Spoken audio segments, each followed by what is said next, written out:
नमस्कार दोस्तों, मैं हूँ एडवोकेट महेश। आप सभी का स्वागत करता हूँ अपने इस यूट्यूब चैनल में। दोस्तों, आज का ये वीडियो एक कंज्यूमर केसेस जो लोग फाइल कर रहे हैं और फाइल करने के बाद उनको कुछ प्रॉब्लम्स आती है, वो मुझे कमेंट में पूछते हैं। तो कमेंट में जो प्रश्न आते हैं, जो मुझे लगते हैं कि सब लोगों के यही क्वेश्चन है, तो वो क्वेश्चन के रिलेटेड यहाँ पे मैं आज से वीडियो चालू करूँगा बनाना।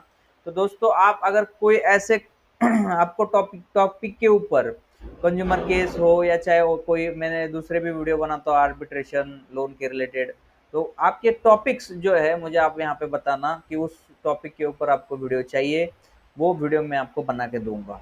दोस्तों, आज का जो वीडियो है, ये सामने जो आप कमेंट पढ़ रहे हैं, ये हमारा एक व्यूवर है। इन्होंने यहाँ पे लिखा है, सर यहाँ पे केस फाइल करने के बाद क्या प्रोसेस है और ये प्रोसेस में टाइम कितना लगता है, केस हियरिंग की डेट कब और कैसे आती है, केस फाइल करने के बाद कोर्ट जाके भी कुछ डॉक्यूमेंट देने जाना पड़ता है क्या। ठीक है दोस्तों, ये प्रश्न बहुत मुझे रिलेवेंट लगा और ये प्रश्न का आंसर जो है मैंने देना चाहा, क्योंकि ये जब आप केस फाइल करते हो उसके बाद का ये प्रोसीजर है। और यहाँ पे मैं ये जो हमारे भाई है उनका मैं क्वेश्चन का आंसर मैं आपको यहाँ इस वीडियो में देने जा रहा हूँ। तो देखिए, सबसे पहले मैंने आपको पहले बताया है कि दोस्तों कि आप जैसे ऑनलाइन फाइल करते हैं कोई भी केस ई जागृति पोर्टल पे, आपको जितने भी सारे डिटेल फिल करके जो भी डॉक्यूमेंट्स आपको वहाँ पे बताए गए हैं, वो सारे डॉक्यूमेंट्स आप जब फाइल करते हैं, आपका केस फिल्ड हो जाता है। तो अभी उसके आगे का क्या प्रोसीजर है, ये पहले तो यहाँ पे हम प्रैक्टिकली एक लॉगिन कर लेते हैं और इस लॉगिन में आपको मैं समझा देता हूँ। ये मेरा एक अकाउंट है, इसमें मैं लॉगिन कर रहा हूँ। ठीक है, अब ये लॉगिन करने के बाद, सॉरी, फिर आपको मैं बताऊंगा कि किस तरीके से जो है आगे का प्रोसीजर रहता है। ठीक है, तो यहाँ पे हम ओटीपी डाल देते हैं।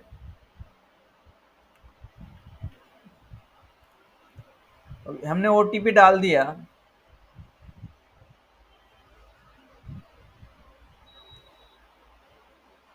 यहाँ पे आप जैसे लॉगिन कर लेते हो दोस्तों, ठीक है, तो ये लॉगिन के अंदर आपको ये पेंडिंग फॉर स्क्रूटनी, जब भी आपका केस फाइल होता है तो यहाँ पे आपको दिख जाता है, ये पेंडिंग फॉर स्क्रूटनी के अंदर आपको दिख जाता है। ठीक है, अब अगर पेंडिंग फॉर स्क्रूटनी आ गया है, तो फिर आप देख लेना कि ये केस अपने कमीशन में पेंडिंग है।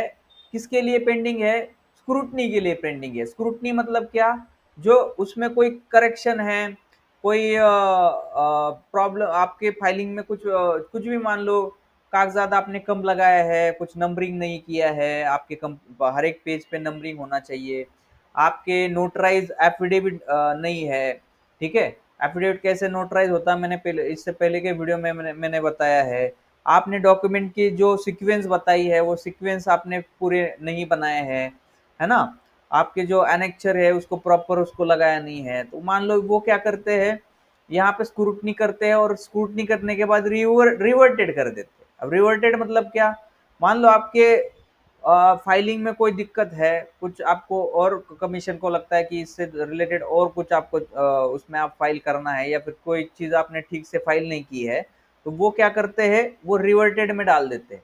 अब यहाँ पे मैं जैसे रिवर्टेड में जाता हूँ, तो यहाँ पे देखिए मेरे पास कोई रिवर्ट नहीं है, बट यहाँ पे डेटा भी नहीं दिखा रहा है, तो ये रिवर्ट में डाल देते हैं। ठीक है, अब यहाँ पे मेरा पुराने केस थे कोई, अभी जैसे नया ई जागृति का पोर्टल खुला है, तो मेरे बहुत सारे केसेस भी इसमें दिख नहीं रहे हैं, बट कुछ डेटा दिख रहा है, वो अंदर जाके जो है नहीं दिख रहा, मतलब ओपन नहीं होता।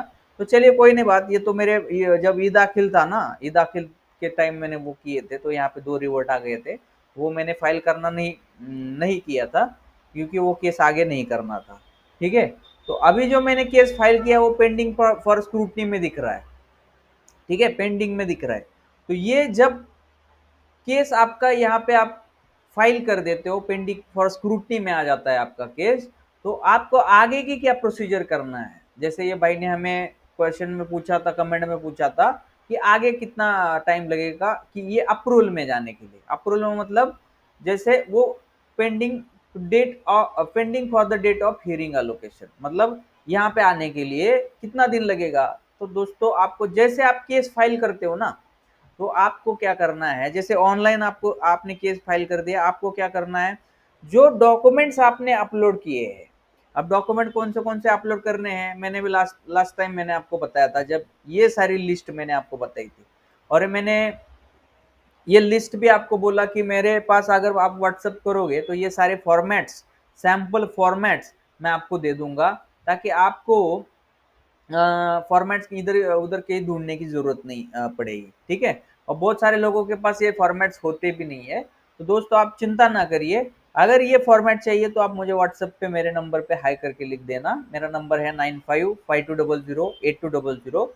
मैं ये वहाँ पे आप लिख देना कंज्यूमर ड्राफ्ट चाहिए, आपका नाम और लोकेशन, मैं ये सारे फॉर्मेट आपको दे दूंगा। जैसे आप ये फॉर्मेट सारे रेडी कर देते हो और यहाँ पे सारा आप फाइल कर देते हो, तो आपको चले जाना है दोस्तों आपके कमीशन में, जहां पे आपका कमीशन है, मान लो आपका पुणे डिस्ट्रिक्ट कमीशन है, आपका मुंबई डिस्ट्रिक्ट कमीशन है, आपका बठिंडा है, आपका लुधियाना है, आपका पटना है, आपका दिल्ली है ना, जहां पे आप रहते हो, बेंगलोर है, चेन्नई है, जहां पे आपका डिस्ट्रिक्ट है, डिस्ट्रिक्ट में आपके कंज्यूमर कमीशन बना रहता है, वहां पे होता है दोस्तों, ठीक है। आपके डिस्ट्रिक्ट में कंज्यूमर कमीशन रहता है, हर एक डिस्ट्रिक्ट में कंज्यूमर कमीशन है, तो वहां पे आप चले जाना है जब आप ऑनलाइन फाइल करते हो।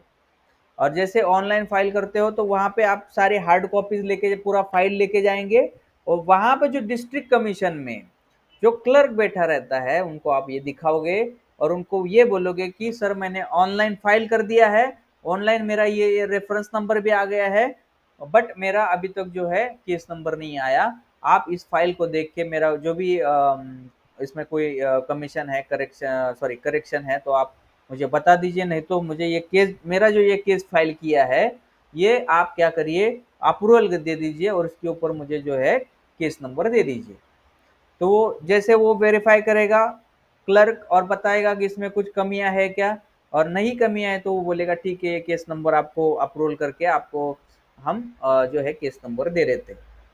और जैसे आपका दोस्तों केस नंबर मिल जाता है, ठीक है, तो केस नंबर मिलने के बाद आपको यहाँ पे ये शो करेगा, और वहां पे आपको दिखाएगा आगे की डेट कौन सी है।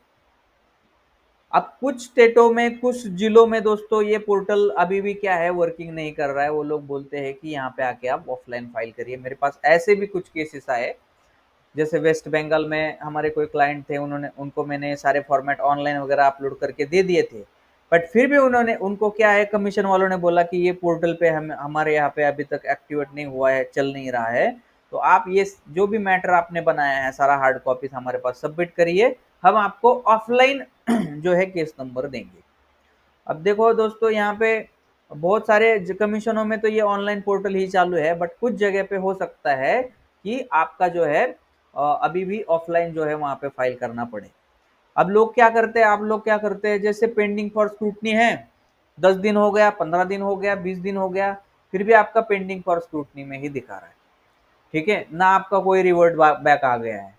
तो ये कंज्यूमर कमीशन में क्या होता है दोस्तों, बहुत सारी पेंडेंसी होती है, ये कंज्यूमर केसेस की बहुत सारी पेंडेंसी होती है।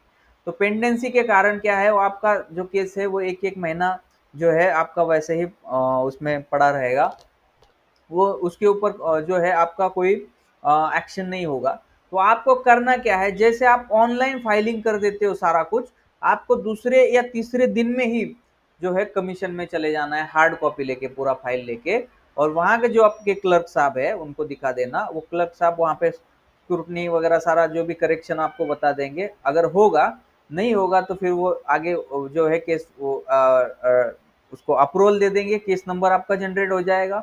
केस नंबर जनरेट होने के बाद आपको मेल भी आ जाता है और मैसेज भी आ जाता है, ठीक है। ये आप आपके कमीशन जहां पे आप रहते हैं वहां पे एक बार वो भी कंफर्म कर लेना कि मुझे केस नंबर कैसे मिलेगा। कुछ जगह पे ये ऐसा भी है कि वो ऑफलाइन भी दे देते हैं केस नंबर, ठीक है, ऑनलाइन नहीं मिलेगा आपको, ऑफलाइन भी मिल जाएगा।